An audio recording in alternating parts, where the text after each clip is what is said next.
চাহ অকণমান লৈ যাবি, কিন্তু মই এই মাটিকেইটা সমান কৰি থৈ আহোঁগৈ। দেখিবি আকৌ চাহ দিয়া দেৰি হ'লে মই আহি সুদাই নেৰিমহি।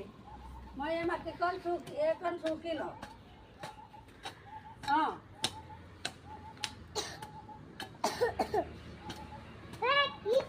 পোৱালি চনতে চাহ লৈ আহ।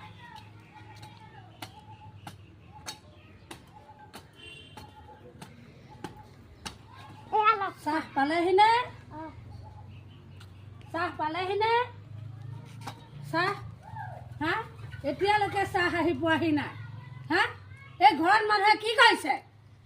সেই মুহূৰ্তলৈকে চাহটো আহি পোৱাহি নাই। কি কৰিছে? হা চাহ অকণ অনাগৈ যোৱা বেটি, চাহ অকণ অনাগৈ যোৱা। গৈ পেলাই মাইক ক'বা অকণমান চাহ খুজিছে। যোৱা যোৱা যোৱা যোৱা, চাহ অকণমান আনিবা যোৱা।